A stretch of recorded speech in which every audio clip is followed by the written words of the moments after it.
విచిత్రం ఛానల్లోకి శ్రోతలందరికీ స్వాగతం. ఇవాల్టి మన ఛానల్లోని కథ పాపం లేదు. ఇక కథలోకి వెళ్దాం. ఒక స్వాములవారు తత్వం వినవచ్చిన జనానికి ధర్మబోధ చేస్తున్నాడు. అక్కడికి ఇద్దరు దొంగలు వచ్చారు. అందులో ఒకడు స్వాములవారి బంగారు గిన్నెను చల్లగా కాజేసి చంకలో దాచుకున్నాడు. అది చూసి రెండవ దొంగ, స్వాములవారి సొత్తు దొంగలించటం పాపంరా అని అన్నాడు. స్వాములవారే ఇస్తే పాపం లేదు కదా అన్నాడు మొదటి దొంగ.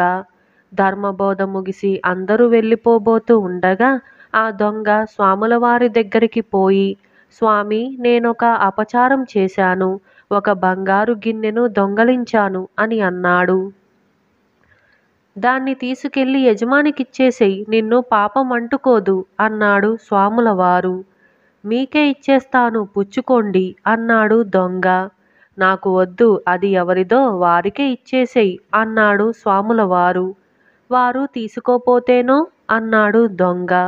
అప్పుడు నువ్వే ఉంచుకోవచ్చు అన్నాడు స్వాములవారు. దొంగ స్వాములవారికి నమస్కారం చేసి తోడు దొంగతో సహా వెళ్ళిపోయాడు. ఇలా పాపం లేదు అనే ఈ కథ సమాప్తమైంది. అలాగే మరొక కథ చీలిన దారులు. పూర్వం వారణాసిలో ఒక గురుకులం ఉండేది. అక్కడికి అన్ని ప్రాంతాల నుంచి బ్రహ్మచారులు విద్యాభ్యాసం నిమిత్తం వచ్చేవారు. ఒకసారి ఆ గురుకులానికి తేజసింహుడు అనే కుర్రవాడు 10 ఏళ్లవాడు వచ్చాడు. అతను మంచి చురుకైనవాడు. చదువుకుంటూ అతను రోజు అరణ్యానికి వెళ్ళి సమిధలు తెచ్చేవాడు. ఆ అడవిలోనే తేజసింహుడికి అఘోరదాసు అనే కుర్రవాడు, అతని ఈడువాడే పరిచయమయ్యాడు. రోజు ఇద్దరు అడవిలో కలుసుకొని కబుర్లు చెప్పుకునేవారు. అఘోరదాసు తేజసింహుడికి తమ ఆటవిక జీవితం గురించి వివరంగా చెప్పేవాడు. అఘోరదాసు తండ్రి ఆటవికుల నాయకుడు. అతను దారులు కొట్టడంలో గొప్ప నేర్పరి. అతన్ని గురించి నగరాలలో గజదొంగ అని చెప్పుకునేవారు. అఘోరదాసు తండ్రి తాను కొల్లగొట్టిన ధనంతో ధనికుడు అయిపోక దాన్ని తమ జాతికంతకు సమంగా పంచేవాడు. ఆ ఆటవిక జాతి వాళ్ళు మహాశక్తిని పూజించేవారు. ఆ మహాతల్లిని పూజించకుండా వాళ్ళు ఏ పని చేసేవారే కారు. అఘోరదాసు అతని జాతి వాళ్ళు అనాగరికంగా జీవించటం తేజసింహుడికి బాధ కలిగించింది. అతను తన మిత్రుణ్ణి, నువ్వు కూడా పెద్దవాడివై మీ తండ్రిలాగే బ్రతుకుతావా, నాగరికంగా బ్రతకకూడదా అని అడిగాడు. ఎన్నో తరాలుగా వస్తున్న మా జీవితం ఎలా మార్చుకోను? నీ చదువు వేరు, నా చదువు వేరు. నీ జీవితం వేరు, నా జీవితం వేరు. నిన్ను మాలాగా బ్రతకమంటే అది నీకు సాధ్యమవుతుందా? నాకు కూడా అంతే అన్నాడు అఘోరదాసు. వారిద్దరి మధ్య అన్నీ తేడాలే. అయినా అది వారి స్నేహానికి అడ్డు రాలేదు. కొన్ని ఏళ్లకు తేజసింహుడి విద్యాభ్యాసం ముగిసింది. అతను చివరిసారి అడవికి వెళ్ళి తన ప్రాణ స్నేహితుడైన అఘోరదాసును కలుసుకొని అతనికి వీడ్కోలు చెప్పి వచ్చేశాడు. ఆ తరువాత కొద్ది కాలానికే తేజసింహుడు కాశీరాజుగారి కొలువులో చేరాడు. అరణ్యంలో అఘోరదాసు తన తండ్రి చనిపోగా తమ జాతికి నాయకుడై తండ్రిని మించి సాహసం ప్రదర్శిస్తూ అద్భుతమైన నేర్పుతో దారిదోపిడీలు చేయటం ప్రారంభించాడు. రాను రాను అఘోరదాసు చేసే దారిదోపిడీలు మితిమీరిపోయాయి. వారణాసికి వచ్చేపోయే ధనికులకు, వర్తక బృందాలకు అతను సింహస్వప్నమైపోయాడు. అతన్ని పట్టటానికి రాజు చేసిన ప్రయత్నాలన్నీ బూడిదలో పోసిన పన్నీరయ్యాయి. అరణ్యంలో ఆటవికులకు ఉండే స్థానబలం రాజుగారి సైనికులకు లేకపోయింది. అఘోరదాసును పట్టుకున్న వారికి తన కుమార్తెనిచ్చి పెళ్లి చేసి తన అనంతరం రాజయ్యేటట్టుగా చేస్తానని రాజు ప్రకటించాడు. ఈ ప్రకటన విని చాలామంది యోధులు అఘోరదాసును పట్టటానికి ప్రయత్నించారు. అయితే వారి ప్రయత్నాలు కూడా వృధా అయ్యాయి. తేజసింహుడు తన చిన్ననాటి మిత్రుడి చర్యలను గురించి విన్నప్పుడు చాలా బాధపడేవాడు. తాను ప్రయత్నించి ఉంటే అఘోరదాసు తన వెంట వచ్చి నాగరిక జీవితంలో రాణించేవాడేనని, గట్టి ప్రయత్నం చేయకపోవటం వల్ల తన తప్పేనని అతను అనుకున్నాడు. అఘోరదాసును పట్టణం తన ఒక్కడికే తెలుసు. ఆటవిక జీవితం సమగ్రంగా తెలిసినవాడు రాజుగారి కొలువులో మరొకడు లేడు. అయినా చాలా కాలం అతను అఘోరదాసును పట్టడానికి ప్రయత్నించనే లేదు. తేజసింహుడు చూస్తుండగానే నగరంలోని జీవితం స్తంభించిపోసాగింది. నగరంలో ఉండే వర్తకులు పై దేశాలకు పోవటం మానేశారు. పై దేశాల వాళ్ళు రావటమూ నిలిచిపోయింది. నగరంలో సంక్షోభం తల ఎత్తి నానాటికి తీవ్రమైపోయింది. అటువంటి పరిస్థితిలో తేజసింహుడు నగర ప్రజల క్షేమం కోరి కొద్దిమంది సైనికులను వెంటబెట్టుకొని రాత్రివేళ అఘోరదాసు ఒంటరిగా మహాశక్తిని పూజించటానికి వెళ్ళే సమయంలో అతన్ని పట్టుకొని నగరానికి తెచ్చాడు. రాజుగారు తాను ప్రకటన చేసిన ప్రకారం తన కుమార్తెను తేజసింహుడికిచ్చి పెళ్లి చేసి రాజ్యాభిషేకం కూడా చేశాడు. తేజసింహుడు అఘోరదాసుకు యావజ్జీవ కారాగారవాస శిక్ష విధించి భోజనం మొదలైన వాటికి ఏ లోటు లేకుండా ఏర్పాటు చేశాడు. అఘోరదాసు పట్టుబడటంతో అరణ్యంలో దొంగతనాలు నిలిచిపోయాయి. అఘోరదాసు కాలక్రమాన ముసలివాడై కారాగృహంలోనే మరణించాడు. తేజసింహుడు తన రాజ్యాన్ని చాలా చక్కగా పరిపాలించి ప్రజల సుఖసౌఖ్యాలు సంపద వృద్ధి అయ్యేటట్టుగా చూసి గొప్ప ఖ్యాతిని తెచ్చుకున్నాడు. కాలక్రమాన తేజసింహుడు కూడా దేహం చాలించాడు. అతనికి స్వర్గం లభించింది. స్వర్గంలో అతనికి అఘోరదాసు ఎదురు వచ్చాడు. అలాంటి చోట అఘోరదాసును చూసి మొదట తేజసింహుడు ఆశ్చర్యపడి తరువాత ఎంతో సంతోషపడ్డాడు. ఇద్దరి స్నేహము స్వర్గంలో అవిచ్ఛిన్నంగా కొనసాగింది.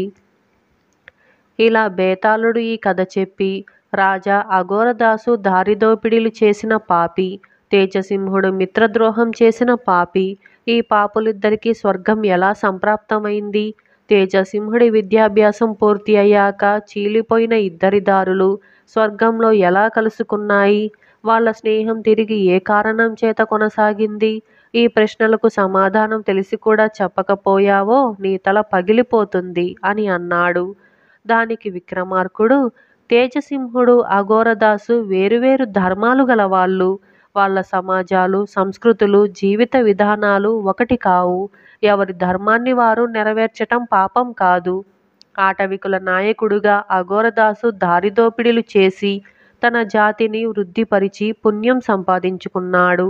అలాగే అఘోరదాసు చేసే దోపిడీలు అరికట్టి తేజసింహుడు తన సమాజానికి మేలు చేకూర్చి పుణ్యం కట్టుకున్నాడు. అతను రాజకుమార్తె కోసం కానీ రాజ్యం కోసం కానీ మరొక స్వార్థంతో కానీ అఘోరదాసును పట్టుకోలేదు. అందుచేత ఇద్దరికీ స్వర్గం లభించింది. ఇక స్నేహం అన్నది వ్యక్తుల మధ్య ఏర్పడే భావం. దానికి సమాజంతో సంబంధం లేదు. అందుకనే తేజసింహుడు విద్యార్థిగా ఉంటున్న కాలంలోనే అఘోరదాసుతో స్నేహం కుదిరింది. ఈ లోకం దాటినాక నిలిచేది వ్యక్తులే కానీ సమాజ ధర్మం కాదు. సమాజ ధర్మం కేవలము ఇహలోకానికి సంబంధించినది. అందుచేత స్వర్గంలో వాళ్ళ స్నేహం అవిచ్ఛిన్నంగా కొనసాగింది అని అన్నాడు. రాజుకు ఈ విధంగా మౌనభంగం కలగగానే బేతాళుడు శవంతో సహా మాయమై తిరిగి చెట్టెక్కాడు. ఇలా చీలిన దారులు అనే ఈ కథ సమాప్తమైంది. ధర్మయుద్ధం. ఈ కథను రాసిన వారు పి. యమునా బాబు. ఇక మొదలు పెడదామా? విక్రమదేవుడు అలకాపురి రాజ్యానికి ప్రభువు. ఆయన సేనానాయకులలో కంఠీరవుడు ఘనుడు. ఒక విజయదశమి నాడు రాజు, సేనానాయకులు, పరివారము అంతా వెన్నెట్లో కూర్చొని ఉబుసులాడుకుంటూ ఉన్నారు. అప్పుడు ఒక విచిత్రమైన వ్యక్తి గుర్రం మీద వచ్చి దిగాడు. అతన్ని చూస్తూనే పరివారంలో ఒకడు, ఎవరు నీవు? మిత్రుడివా శత్రుడివా అని అడిగాడు. ఆ వ్యక్తి, మిత్రువును కాదు శత్రువుని కాను, నేనొక యోధుణ్ణి అని అన్నాడు. అయితే నీకేం కావాలి అని కోపంగా చూశాడు విక్రమదేవుడు. యోధుడికి కావలసినదేమిటి? బలాబలాలు చూసుకోవటమేగా అని ఎదురు ప్రశ్న వేశాడు ఆ వ్యక్తి నవ్వుతూ. ఈ మాటకు అందరూ అతనికేసి చూశారు. అతను ఆజానుబాహు, నల్లటి గడ్డం, చేతిలో తలతలా మెరిసే గండ్రగొడ్డలి. ఈ వేషం చూసి అందరకు భయం కలిగింది. సరి, నీతో యుద్ధం చేయటానికి మా సేనాని కంఠీరవుడు అని రాజు అనేసరికల్లా కంఠీరవుడు లేచి నిలబడ్డాడు. అప్పుడు యోధుడు నవ్వుతూ, నేను యుద్ధం కోసమని రాలేదు. ఇదిగో ఈ గండ్రగొడ్డలి చూశారు కదా. మీలో ఎవరైనా సరే దీనితో నా కంఠం మీద ఒక్క దెబ్బ వెయ్యండి. ఒకటే దెబ్బ. ఈ దెబ్బకు గాను నన్ను కొట్టిన యోధుడు వచ్చే ఏడు మళ్ళీ ఇదే పండగ రోజున నా వద్దకు వచ్చి ఇదే గండ్రగొడ్డలితో మెడ మీద ఒక్క దెబ్బ తినాలి అని అన్నాడు. చిత్రమైన ఈ కోరిక వినగానే అందరూ పకపకా నవ్వారు. పదునైన ఆ గండ్రగొడ్డలితో కంఠం మీద దెబ్బతిని ఇంకా బ్రతికి ఉండటమా? ఈ దెబ్బకు మళ్ళీ సంవత్సరం గడిచాక బదులు దెబ్బతీయటమా? అందరూ విస్తుపోయి చూస్తూ ఉన్నారు. యోధుడు తయారుగా ఉన్నాడు. కంఠీరవుడు యోధుని చేతిలోని గండ్రగొడ్డలి తీసుకొని 2 చేతులతో బలంగా కంఠం మీద ఒక్క వేటు వేశాడు. ఆశ్చర్యం! గండ్రగొడ్డలి కంఠంలో సగం వరకు దిగింది. కాని ఒక్క నెత్తురు బొట్టైనా కింద రాలలేదు. యోధుడు నిలబడే ఉన్నాడు. గొడ్డలి లాగేసి మెడ తడుముకున్నాడు. అంతే, అతనికి ఏమీ జరగనట్టే అనిపించింది. ఎప్పటిలాగా అతను నవ్వుతూ కంఠీరవుడికేసి చూసి, ఓయి, మాట తప్పక నీవు సరిగ్గా మళ్ళీ ఈ రోజు నాటికి నేనుండే ఫలానా గిరిదుర్గానికి వచ్చెయ్ అంటూ గుర్రం ఎక్కి వెళ్ళిపోయాడు. అందరూ నిర్ఘాంతపోయారు. ఏడాది ఇట్టే గడిచిపోయింది. చూస్తూ ఉండగానే విజయదశమి దగ్గర పడింది. ఆ యోధుని మహిమను గురించి రాజు కాని మంత్రి కాని ఏమీ నిర్ధారణ చెయ్యలేకపోయారు. ఏమైనా కాని మాట నిలుపుకోవాలంటే కంఠీరవుడు గిరిదుర్గం వెళ్ళి తీరవలసిందే. ఆ యోధుడు దెబ్బ తీసుకోటానికి అవకాశం ఇవ్వవలసిందే. మాట నిలబెట్టుకోకుంటే రాజుకి రాజ్యానికి కూడా కలంకం. కనుక బాగా ఆలోచించి విక్రమదేవుడు పరివారము కంఠీరవుణ్ణి సాగనంపారే కాని తమ సేనాని మళ్ళీ తిరిగి వస్తాడనే నమ్మకం ఎవరికీ లేదు. అటువంటి గనుడు తమకు లేకుండా పోతున్నాడే అని వారెంతో విచారించారు. కంఠీరవుడు సంతోషంతో బయలుదేరి రాత్రింబగళ్ళు అరణ్యాలలో ప్రయాణం చేస్తూ వెళ్ళాడు. అలసిపోవటం చేత గుర్రం దిగి బడలిక తీర్చుకుందామని ఒక చెట్టు కింద కూర్చున్నాడు. అంతలోనే ఒక ఆర్తనాదం అతన్ని వినిపించింది. గప్పున లేచి ఏమిటా అని పోయి చూడగా దొంగల బారిన పడిన ఒక రాజపుత్రిక ఆమె. కంఠీరవుడు ఖడ్గం దూసేసరికి దొంగల గుంపు చల్లాచెదురైపోయింది. రాజపుత్రికి కట్టి ఉన్న కట్లువన్నీ విప్పి కుశల ప్రశ్నలు వేసి ఆమె సమాచారాలన్నీ తెలుసుకున్నాడు కంఠీరవుడు. ఇటువంటి ఆపద నుంచి తనను రక్షించినందుకు గాను ఆ రాజపుత్రి ఒక మహిమగల ఉంగరం అతనికి బహుమతి ఇస్తూ, ఈ ఉంగరం ధరించండి. ఇది దగ్గర ఉంటే ఎటువంటి శక్తివంతమైన ఆయుధాలైనా సరే మీకు ఏ హాని చెయ్యలేవు అని చెప్పింది. కంఠీరవుడు ఉంగరాన్ని తీసుకోలేదు. ఆనాడు నేను యోధుణ్ణి పదునైన గండ్రగొడ్డలితో కంఠం మీద దెబ్బ కొట్టాను. అదేవిధంగా నేను అతని వల్ల మళ్ళా బదులు దెబ్బతినటమే ధర్మం. మహిమగల ఉంగరాన్ని మాటు పెట్టుకొని నేను వెళ్ళటం కేవలం అధర్మం. వీరుడనైన నేను అటువంటి పనికి అంగీకరించలేను అని సమాధానం చెప్పి మళ్ళీ చెట్టు కిందికి చేరుకున్నాడు. మరికొంతసేపైన తరువాత దగ్గర ఉన్న నదికి స్నానానికని వెళ్ళాడు కంఠీరవుడు. అతడు వెళ్ళగా చూసి రాజకుమార్తె కూడా ఆ చెట్టు కిందికి వెళ్ళింది. అతడు తిరిగి వచ్చేసరికి ఆమె అదృశ్యమైంది. కంఠీరవుడు గిరిదుర్గం చేరుకునేటప్పటికి యోధుడు గండ్రగొడ్డలితో సిద్ధంగా ఉన్నాడు. మాట తప్పని నిన్ను చూస్తే నాకు చాలా సంతోషంగా ఉంది అని కంఠీరవుణ్ణి ఎంతగానో మెచ్చుకున్నాడు. కంఠీరవుడు తయారుగా నిలబడి, మిత్రమా, బదులు దెబ్బ తీసుకో అన్నాడు సంతోషంతోనూ ధైర్యంతోనూ. ఒక్క దెబ్బ మాత్రమే సుమా అని హెచ్చరిక కూడా చేశాడు. ఈ హెచ్చరిక విని యోధుడు పకపకా నవ్వాడు. ఒక్క దెబ్బ, ఈ దెబ్బకు తట్టుకొని బయటపడగలనని అనుకుంటున్నాడు కాబోలు అమాయకుడు అనుకున్నాడు తనలో. తలతలా మెరిసే తన గండ్రగొడ్డలితో బలం కొద్దీ ఒక్క వేటు వేశాడు కంఠీరవుని కంఠం మీద. ఆశ్చర్యం! గండ్రగొడ్డలి కంఠంలో సగం వరకు దిగింది. కాని ఒక్క నెత్తురు బొట్టైనా కింద రాలలేదు. కంఠీరవుడు తొణకకుండా అలా నిలబడే ఉన్నాడు. యోధునితో పాటు కంఠీరవునికి అపరిమితమైన ఆశ్చర్యం కలిగింది. కంఠీరవుడు ఆ గొడ్డలిని యువతలకు లాగేసి ఒక్కసారి మెడ తడివి చూసుకుంటే అతనికి ఏమీ జరగనట్టే అనిపించింది. యోధుడు నిర్ఘాంతపోయాడు. కోపం పట్టలేక మోసం మోసం అంటూ మళ్ళీ గొడ్డలిని ఎత్తబోయాడు. కంఠీరవుడు ఉగ్రుడై ఖడ్గం దూశాడు. అంతలో గిరిదుర్గ మహారాజు రాజపుత్రిక అక్కడికి వచ్చి వారిని ఆపు చేశారు. తనకు ఉపకారం చేసిన కంఠీరవునికి తెలియకుండానే అతని కవచంలో మహిమగల తన ఉంగరం దాచిన సంగతి రాజపుత్రి తండ్రికి తెలియజెప్పింది.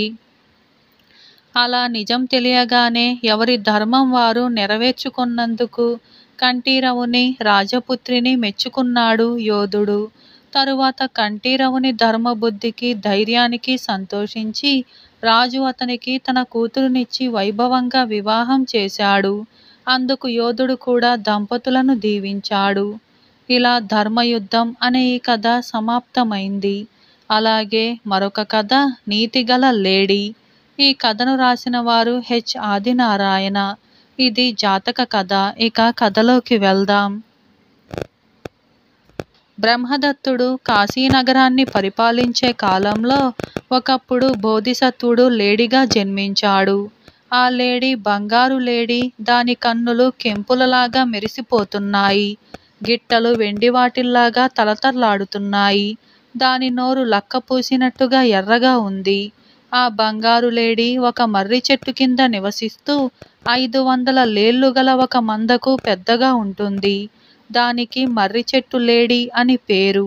ఆ సమీపంలోనే ఒక రావి చెట్టు కింద మరి ఒక లేడీ నివసిస్తుంది.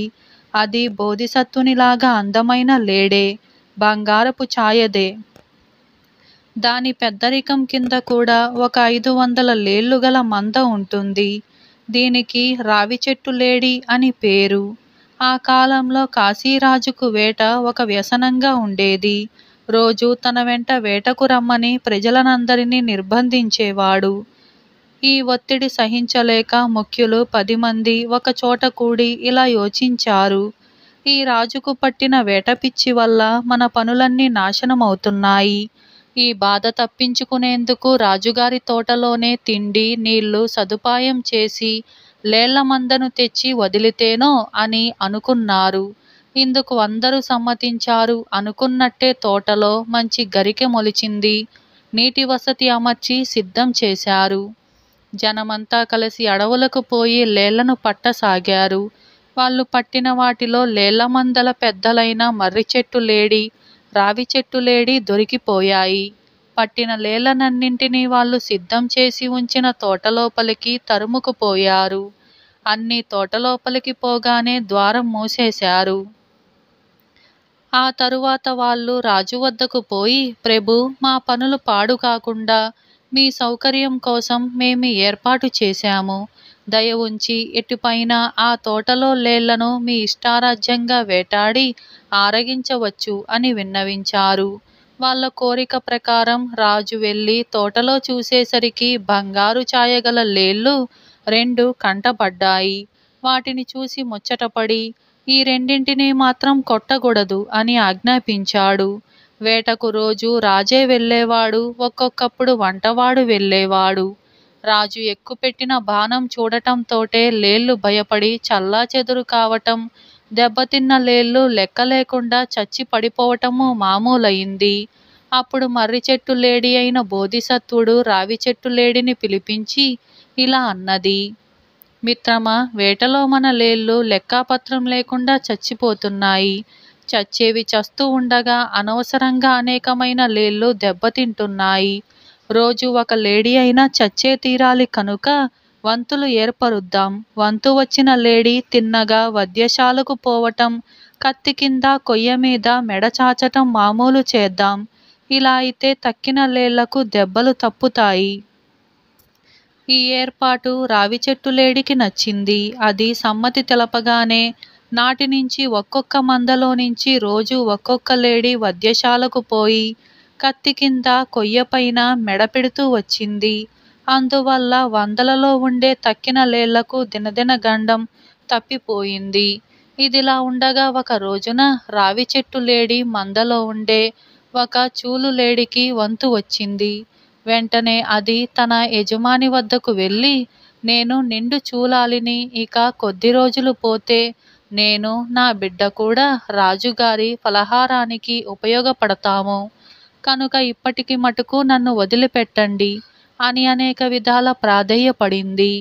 అందుకు రావి చెట్టు లేడి, టట్, అలా వీల్లేదు. ఎవళ్ళ కర్మ వాళ్ళు అనుభవించి తీరవలసిందే. నీ వంతుకి మరొకళ్ళను పంపటం పనికిరాదు అని నిష్కర్షగా చెప్పింది. అప్పుడు ఆ చూలు లేడి బోధిసత్వుడి దగ్గరకు పోయి తన విచారగాథ వలపోసుకుంది. బోధిసత్వుడు అంతా విని, నీకు వచ్చిన భయమేమీ లేదు, నువ్వు వెళ్ళు, నీ ప్రాణానికి నా ప్రాణం అడ్డు అని ధీమా చెప్పి పంపాడు. ఆ చూలు లేడి వెళ్ళగానే మర్రి చెట్టు లేడి సరాసరి వధ్యశాలకు పోయి తల కత్తి కింది కొయ్యపైన పెట్టి నించుంది. అంతలో రాజుగారి వంటలవాడు వచ్చి చూసి ఆశ్చర్యపోయాడు. ఇదేమిటి ప్రభువువారు క్షమించి వదిలిన ఈ బంగారు లేడి వచ్చి నించుందేమిటి అంటూ పోయి ఈ వార్త రాజుకు చెప్పాడు. ఈ వార్త వినగానే రాజు రథం ఎక్కి పరివారంతో సహా అక్కడికి వచ్చేశాడు.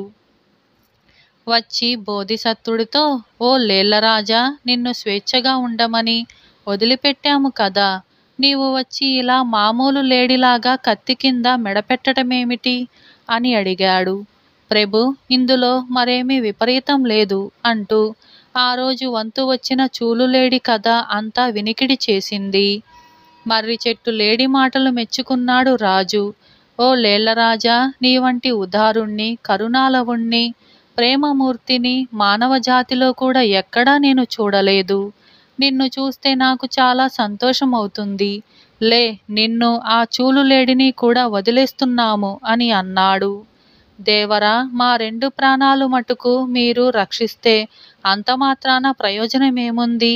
మీ ఆజ్ఞ వల్ల తోటలో ఉండే ఒక్క లేడి ప్రాణం కాపాడినట్టవుతుంది. మరి తక్కిన అన్నింటి మాటేమిటి ప్రభు అని అడిగింది మర్రి చెట్టు లేడి. వాటిని వదిలేస్తున్నాం అన్నాడు రాజు ఎంతో ఉదారంగా. లేళ్లను మాత్రం ప్రభువులు వదిలేస్తే ఏమైనట్టు? అడవిలో చతుత్పాతులు ఎన్నో ఉన్నాయి కదా, అవి కూడా లేళ్ల వంటి ప్రాణులే కదా, అవి మాత్రం రక్షించబడవద్దా అని మళ్ళీ అడిగింది మర్రి చెట్టు లేడి. సరి, జంతువులన్నింటినీ వదిలిపెట్టేస్తాం అని అభయమిచ్చాడు రాజు. అంతటితో ఊరుకోలేదు మర్రి చెట్టు లేడి. ఏలిక, చెట్టు మీది పక్షులు, నీటిలోని చేపలు కూడా మన వంటి ప్రాణులే కదా, జంతువులను పక్షులను మటుకు ప్రభువులు రక్షిస్తే ఏమైనట్టు అని మళ్ళీ ప్రశ్నించింది. అవును, నువ్వు చెప్పిన మాట చాలా సబబుగా ఉంది, ప్రాణులన్నింటినీ తాకకుండా వదిలేస్తున్నాం అని వాగ్దానం చేశాడు రాజు. ఇలా ప్రాణకోటి అంతటి పక్షాన రక్షణ పొందటానికి వాగ్దానం తీసుకున్న తరువాత బోధిసత్వుడు, రాజా, ధర్మం నిలబెట్టు, న్యాయం పాలించు, ఈ ప్రపంచంలో గల ప్రాణకోటి అంతటిని దయతో చూడు, తరించు అంటూ ఎన్నో నీతులు బోధించాడు. ఆ తరువాత మళ్ళీ అడవిలోని తన స్థానానికి తను వెళ్ళిపోయి నిశ్చింతగా ఉంటున్నది మర్రి చెట్టు లేడి. ఇలా నీతిగల లేడి అనే ఈ కథ సమాప్తమైంది. అలాగే మరొక కథ దేవదారు. ఈ కథను రాసిన వారు ఆర్ వీరభద్రం. ఇక కథలోకి వెళ్దాం. మహాప్రళయానికి తరువాత శ్రీ మహావిష్ణువు తిరిగి సృష్టికి పూనుకున్నాడు. కొంతవరకు సృష్టి సాగిన తరువాత శ్రీ మహావిష్ణువుకు బడలిక కలిగింది. కొంతకాలం విశ్రమించి నిద్రపోదామని అనుకున్నాడు. కానీ తాను తిరిగి మేలుకొనేదాకా ఈ సృష్టిని ఎవరు కాపాడేటట్టు? జంతువులు, మానవులు ఇంకా సృష్టి కానేలేదే. అందుచేత శ్రీ మహావిష్ణువు తాను సృష్టించిన చెట్లనన్నింటినీ పిలిచి, నేను విశ్రమించి లేచే వరకు ఈ సృష్టిని భద్రంగా చూసే భారం మీదే అని చెప్పి చెట్లన్నింటినీ వేరువేరుగా కొండ మీదికి, లోయలలోకి, మైదానాల మీదికి పంపేసి తాను పడుకొని నిద్రపోయాడు. వేప చెట్టు, బాదం చెట్టు, తుమ్మ చెట్టు, జువ్వి చెట్టు, మర్రి చెట్టు మొదలైన అనేక చెట్లు మైదానాల మీదికి వెళ్ళాయి. టేకు చెట్టు, వెదురు చెట్టు మొదలైనవి లోయలలోకి వెళ్ళాయి. దేవదారు ఎత్తైన పర్వత శిఖరాల మీదికి పోయింది. అన్ని చెట్లు శ్రీ మహావిష్ణువు ఆదేశానుసారం తమ తమ స్థలాలలో నిటారుగా నిలబడి సృష్టికి కాపలా కాయసాగాయి. ఇలా కొంతకాలం గడిచేసరికి చెట్లలో కొన్నింటికి బడలిక వచ్చేసింది. అవి కొమ్మలు వాల్చి కునుకు తీయసాగాయి. ఇలా మరికొంతకాలం గడిచింది. నిద్ర ముంచుకు రావటం వల్ల మరికొన్ని చెట్లు జోగసాగాయి. ఇంకా కొంతకాలం గడిచింది. మిగిలిన చెట్లకు కూడా నీరసం వచ్చేసింది. అవి కూడా నిద్రపోయాయి. ఇలా కాలక్రమాన శ్రీ మహావిష్ణువు నిద్ర నుంచి లేచాడు. చెట్లు అన్నీ గాఢ నిద్రలో ఉన్నాయి. ఆయనకు కోపం వచ్చింది. ఏమిటి ఈ చెట్ల పొగరు? నా ఆజ్ఞను ఉల్లంఘించి నాతో పాటే నిద్రపోతాయా అన్నాడు స్వామి.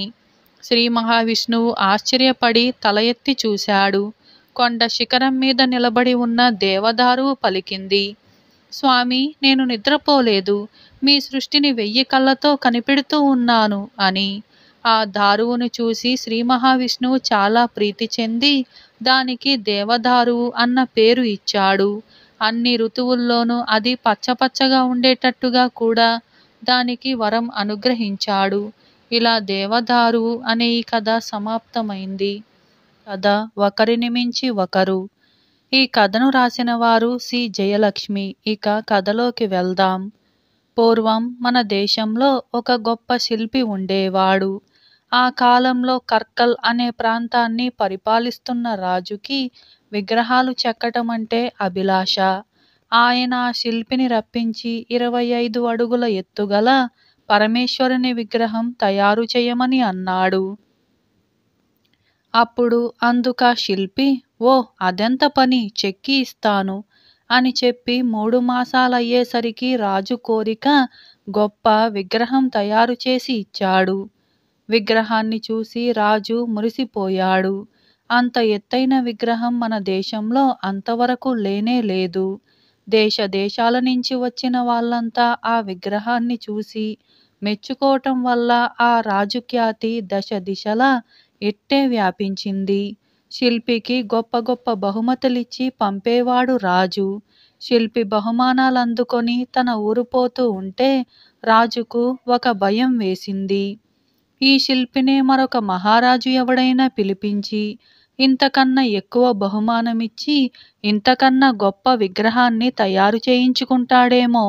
అప్పుడు ఆ విగ్రహం ముందు తన బొమ్మ తక్కువైపోయి తన కీర్తి తరిగిపోతుందేమో అని ఇంకా బొమ్మలు చెక్కటం సాధ్యం కాకుండా వాని కుడి చెయ్యి నరికించి వదిలేశాడు. శిల్పి తన స్వగ్రామం చేరుకొని తనకు రాజు చేసిన ద్రోహాన్ని తలుచుకొని దుఃఖిస్తూ ఆ రాజుపైన ఎలా కసి తీర్చుకోవటమా అని ఆలోచించసాగాడు. ఈ రాజుకి బద్ధశత్రువైన వేమూరి రాజు వద్దకు వెళ్ళి తన గోడు చెప్పుకున్నాడు. ప్రభు, ఒక్క చెయ్యి పోయినంత మాత్రాన నా నేర్పు నశిస్తుందనుకోవటమేమిటి ఆ రాజుగారు అని ఆ శిల్పి తన ఎడమ చేతితో మీసం మెలిపెట్టాడు. అందుకు వేణూరు రాజు ఆశ్చర్యపోయి, అటైతే నీ కుడి చెయ్యి పోయినా నేర్పు నశించలేదన్నమాట అని అన్నాడు. ఎడమ చెయ్యి ఉందిగా ప్రభు, సవ్యసాచి 2 చేతుల బాణాలు వేసినట్టుగా నేను 2 చేతులతోనూ విగ్రహాలని అలవోకగా చెక్కగలను అని అన్నాడు. అటైతే నాకొక విగ్రహం తయారు చెయ్యి. కర్కల్ విగ్రహం కన్నా చాలా ఎత్తైన విగ్రహం తయారు చెయ్యాలి సుమా అని ప్రోత్సహించాడు రాజు. తప్పకుండా అలాగే చేస్తాను. 36 అడుగుల ఎత్తున విగ్రహం తయారు చేసి ఇస్తాను అన్నాడు శిల్పి. శిల్పి కర్కలు రాజు పైన పూనిన పగ కొద్దీ రాత్రింబగళ్ళు పనిచేసి అనుకున్న దానికంటే త్వరలోనే ఆ 36 అడుగుల విగ్రహాన్ని తయారు చేసి ఇచ్చాడు. వేణూరు రాజు బ్రహ్మానందభరితుడయ్యాడు. కాని ఇంతకు ముందు కర్కలు రాజుకు పట్టుకున్న భయమే ఇప్పుడు ఈ రాజుకి పట్టుకుంది. శిల్పిని వదిలిపెడితే అంతకన్నా గొప్ప విగ్రహం తయారు చేయవచ్చు. అప్పుడు తన విగ్రహం గొప్ప ఏముంటుందింకా? కర్కలు రాజుకు తోచిన ఉపాయమే వేణూరు రాజుకి తోచింది. ఆ శిల్పి తన ఎడమ చెయ్యి సహాయం వల్ల కదా ప్రజ్ఞ చూపించగలిగాడు అని అతను తలచి అతని ఎడం చెయ్యి కాస్త నరికించి వేశాడు. అయితే ఏమి, చింత చచ్చినా పులుపు చావట్లేదన్నట్టు 2 చేతులు పోగొట్టుకున్న శిల్పికి పగ పోలేదు. అతడు తక్షణమే మైసూరుకు పారిపోయి శ్రవణ బెల్గోల రాజుతో, ప్రభు చిత్తగించారా నా పట్ల ఆ రాజులిద్దరూ చూపిన కృతజ్ఞత అని చెప్పుకున్నాడు. అలా చెప్పుకోవటంతో అతనికి ఆవేశం ఆగలేదు. ఉగ్రుడయ్యాడు శిల్పి. నిప్పులు చెరుగుతూ ఇలా అన్నాడు, ప్రభు, ఇద్దరూ నా చేతులు నరికించారు, కానీ నా బుద్ధిని హరించటం వాళ్ళ తరం అవుతుందా? వాళ్ళను పుట్టించిన బ్రహ్మతరం అవుతుందా అని అన్నాడు. అటైతే నువ్వు చేతులు లేకుండానే విగ్రహాలు తయారు చేసుకోగలవా అని అత్యంత ఆశ్చర్యంతో అడిగాడు రాజు. తప్పకుండా చేయగలను. నా బుద్ధిని ఉపయోగించి నా శిష్యుల చేత తమకొక అపూర్వమైన విగ్రహాన్ని తయారు చేయిస్తాను అని చెప్పాడు శిల్పి. చేయించు అన్నాడు రాజు. శిల్పి ఒక ఆసనం అధిష్ఠించి కూర్చున్నాడు. శిష్యులకు ఆజ్ఞలిస్తూ 57 అడుగుల ఎత్తుగల గోమటేశ్వరుని విగ్రహాన్ని తయారు చేయించాడు. ఆ శిల్పి యాజమాన్యం కింద చెక్కబడ్డ బ్రహ్మాండమైన విగ్రహం ఇదే. అతను తయారు చేసిన ఆఖరి విగ్రహము అదే. ఏమంటే కర్కలు రాజుకి, వేనూరు రాజుకి పుట్టిన దుర్బుద్ధే ఈ శ్రవణ బెల్గోల రాజుకి పుట్టింది. అతని కంటే ఘనుడు అచంట మల్లన్న అన్నట్టు అతని ప్రతిభ మరి ఏ ప్రభువుకు వినియోగించటానికి వీల్లేకుండా ఈ రాజు శిల్పి యొక్క శిరస్సునే నరికించేశాడు. శిల్పిని చంపించిన రాజులు 3 చచ్చి చాలా కాలమైంది. కాని ఆ మహాశిల్పి కీర్తిని ఇట్లే చాటేటటువంటి విగ్రహాలు మటుకి నేటికి శాశ్వతంగా నిలిచి ఉన్నాయి. ఈ విధంగా ఆ శిల్పికి అనేకమైన ప్రజ్ఞలు ఉన్నప్పటికీ అతనికి జీవితంలో తోడ్పడలేదు సరికదా, చివరకు అతని ప్రాణాలనే బలిగొన్నాయి. ఇలా ఒకరిని మించి ఒకరు అనే ఈ కథ సమాప్తమైంది. అలాగే మరొక కథ దైత్యుని తోట. ఈ కథను రాసిన వారు సి. జయలక్ష్మి. ఇక కథలోకి వెళ్దాం. అనగనగా ఒక తోట. అది దైత్యునిది. అందులో రోజు పిల్లవాళ్ళు ఆడుకునేవాళ్ళు. ఆ తోట ఫలవృక్షాలతోనూ పూల మొక్కలతోనూ ఎంతో విధంగా ఉండేది. చెట్టు మీద పక్షులు మధుర గానాలు చేస్తూ ఉండేవి. నేల మీద పచ్చిక దట్టంగా పెరిగి మెత్తని తివాసీ పరిచినట్టుగా ఉండేది. ఆ తోటలో ఆడుకొని పిల్లలు ఎంతో ఆనందిస్తూ ఉండేవారు. ఒకనాడు దైత్యుడు తిరిగి వచ్చాడు. దూరదేశంలో ఉన్న స్నేహితుని ఇంట్లో 7 ఏళ్లు ఉండి అతడు ఆనాడే తిరిగి వచ్చాడు. పిల్లలు తన తోటలో ఆడుకోవటం చూసి దైత్యుడు కోపంతో, మీరంతా ఇక్కడ ఏం చేస్తున్నారు అని అడిగాడు. పిల్లలు భయపడి పారిపోయారు. ఇతరులు తన తోటలోకి రాకుండా చేయాలని దైత్యుడు నిశ్చయించుకున్నాడు. తోట చుట్టూ ఎత్తైన గోడ ఒకటి కట్టించాడు. ఇతరులు లోనికి రాకూడదు అని గుమ్మానికి ఒక బల్ల కూడా కట్టాడు. పిల్లలు ఆడుకునేటందుకు చోటు లేదు. రోడ్డు మీద దుమ్ము రాళ్ళు ఉండేవి. పూర్వం తాము హాయిగా ఆడుకునే తోటను తలుచుకొని పిల్లలు ఎంతో విచారపడేవాళ్ళు. వసంత ఋతువు వచ్చింది. దేశమంతటా రకరకాల చెట్ల పువ్వులు పూశాయి. పక్షులు కిలకిల్లాడుతూ చెట్లను ఆశ్రయించాయి. కాని దైత్యుని తోటలో మాత్రం శీతాకాలం మారలేదు. పిల్లలు లేనందువల్ల పక్షులు పాటలు పాడవలసిన అవసరం లేదు. చెట్ల పూలు పూయటమే మరిచిపోయాయి. ఒకసారి ఒక చిన్న గడ్డి పువ్వు తొంగి చూసింది, కానీ ఇతరులు లోనికి రాకూడదు అనే బల్ల చూసి వెంటనే ముడుచుకుపోయింది. మంచుకు, చలికి వాటికి ఎంతో సంతోషంగా ఉంది. వాటిని తరిమేందుకు వసంతం ఈ తోటలో ప్రవేశించలేదు. ఎన్నాళ్ళైనా ఇక్కడే హాయిగా ఉండే అవకాశం వాటికి దొరికింది. మంచుతో నేలంతా తెల్లబారింది. చెట్లపై తెల్లని మంచు వేలాడసాగింది. ఉత్తరపు గాలిని ఆహ్వానించింది మంచు. ప్రతిరోజు గాలి విపరీతంగా వీచటం వల్ల దైత్యుని ఇంటి పైభాగం చాలా వరకు దెబ్బతింది. ఇంటిలోని గాజు సామాను, పింగాణి సామాను చాలా భాగం పగిలిపోయింది. ఈసారి వసంత ఋతువు ఆలస్యమైందేం అని దైత్యుడు ఆశ్చర్యపడ్డాడు. ఒకనాటి ఉదయాన దైత్యుడు మేలుకునేసరికి మధుర గానం వినపడింది. కమ్మని సువాసన వీచింది. చివరకు వసంతం వచ్చిందేమోనని దైత్యుడు కిటికీలో నుంచి చూశాడు. తాను కట్టిన ప్రహరీ గోడలో ఒక పక్క చిన్న కంత చేసుకొని పిల్లలు తన తోటలోకి ప్రవేశించారు. ప్రతి చెట్టు మీద ఒక బాలుడు ఉన్నాడు. ప్రతి చెట్టు పూలతో ఎంతో అందంగా ఊగుతోంది.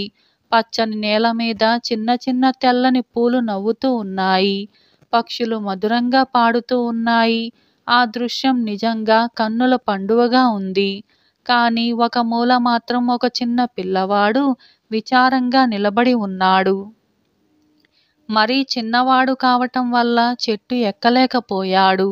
అక్కడికి కుర్రాడు ఎక్కేటందుకు వీలుగా చెట్టు వంగింది. అయినా లాభం లేకపోయింది. చెట్టు నిండా మంచు కమ్ముకుంది. ఈ దృశ్యం చూసేటప్పటికి దైత్యుని హృదయం కరిగిపోయింది. ఇన్నాళ్ళు నేను ఎంత స్వార్థంతో ఉన్నాను, అందుకనే వసంత ఋతువు రాలేదు అని తలచి సిగ్గుపడ్డాడు. మూల ఉన్న ఆ చెట్టు దగ్గరికి చకచకా నడిచి వెళ్ళాడు. దైత్యుడు తమ వైపు రావటం చూసి పిల్లలందరూ భయపడి పరిగెత్తారు. కిలకిల్లాడే పిల్లలు తనను చూసి పరిగెత్తటం వల్ల దైత్యునికి ఎంతో విచారం కలిగింది. పిల్లలు వెళ్ళారంటే మళ్ళీ శీతాకాలం తన తోటలోకి ప్రవేశిస్తుంది. మూలనున్న చిన్న పిల్లవాడి కళ్ళు విచారంతో నీరు కారుతున్నాయి. వాడికి దైత్యుడు రావటం కనిపించలేదు. అందుకనే వాడు పరిగెత్తలేదు. దైత్యుడు మెల్లగా మృదువుగా వానిని ఎత్తి చెట్టు మీద కూర్చోబెట్టాడు. వెంటనే ఆ చెట్టు పూలు పూసింది.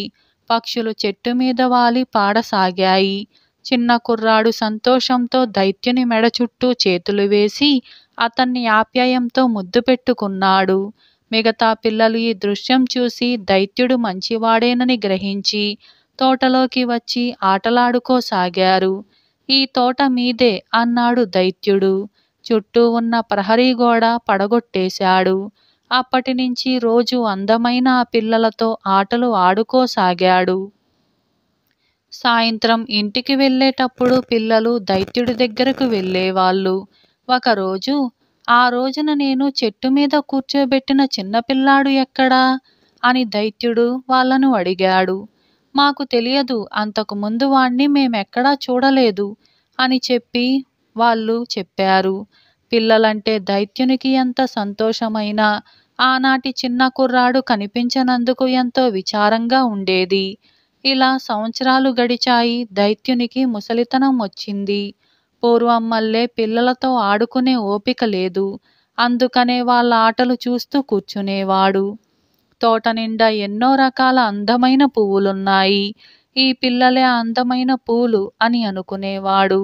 ఒక శీతాకాలం నాటి ఉదయం దైత్యుడు బద్ధకంగా నిద్రలేచాడు. అప్పుడు శీతాకాలం అంటే దైత్యునికి కోపం లేదు. ఎందుకంటే ఈ సమయంలోనే చెట్లు విశ్రాంతి తీసుకుంటాయి. వసంతం రాగానే అవి తిరిగి పువ్వులు పూస్తాయి. తోటలో ఒక మూలనున్న చెట్టు నిండా పూలు ఉన్నాయి. ఆ చెట్టు కొమ్మలు బంగారు రంగు కలిగి ఉన్నాయి. దాని పండ్లు వెండి రంగులో ఉన్నాయి. ఆ చెట్టు కిందనే ఆనాటి చిన్నపిల్లాడు నిలబడి ఉన్నాడు. దైత్యునికి ఎంతో సంతోషమైంది. గబగబా ఆ చెట్టు వైపు పరిగెత్తాడు. పిల్లవాణ్ణి సమీపించగానే దైత్యునికి ఎంతో కోపం వచ్చింది. ఆ కుర్రవాడి చేతుల మీద కాళ్ళ మీద మేకులు కొట్టిన గుర్తులున్నాయి. నిన్ను గాయపరిచింది ఎవరు అని గర్జించాడు. చెప్పు, వాళ్ళను ఇప్పుడే చంపేస్తాను అని ఉరిమాడు. ఆ గాయాలు ప్రేమ గాయాలు అన్నాడు కుర్రాడు. దైత్యుడు భయపడ్డాడు. ఆ కుర్రవాడి ముందు భక్తితో మోకరిల్లి, నీవు ఎవరివి నాయనా అని అడిగాడు. చిన్నవాడు చిరునవ్వుతో, ఎవరినైతేనేం, ఈ ఒక్కరోజు నీ తోటలో నన్ను ఆడుకోని తరువాత నీవే నా తోటలోకి వద్దువుగాని నా తోట స్వర్గంలో ఉంది అని అన్నాడు. ఆ సాయంత్రం పిల్లలు తోటలోకి ఆడుకునేందుకు వచ్చేటప్పటికి దైత్యుడు చెట్టు కింద చచ్చిపడి ఉన్నాడు. అతని శరీరం పూలతో కప్పబడి ఉంది. ఆ పువ్వుల పరిమళం తోట అంతటిని అలుముకుంది. ఇలా దైత్యుని తోట అనే ఈ కథ సమాప్తమైంది. అలాగే మరొక కథ తేడా ఎక్కడా. ఈ కథను రాసిన వారు జీవి రమణ. ఇక కథలోకి వెళ్దాం. కిష్టయ్య ఒక చిన్న బియ్యం మరకు యజమాని. అతని మర కృష్ణ ఒడ్డున ఉన్నది. మర చాలా చిన్నదైన కిష్టన్న న్యాయమైన వాడని పేరు పడటం చేత చిన్న చిన్న ఖాతాదారులు, వ్యాపారులు ఎక్కువగా అతని వద్దకే వచ్చేవారు. వడ్లు ఆడినందుకు గాను కిష్టన్న అందరిలాగా డబ్బులు కాక తెచ్చిన ధాన్యంలో 10వ వంతు తన కూలీ కింద తీసుకునేవాడు. అతని ఖాతాదారులలో ఐశ్వర్యవంతుడు ఒక్కడే ఉన్నాడు.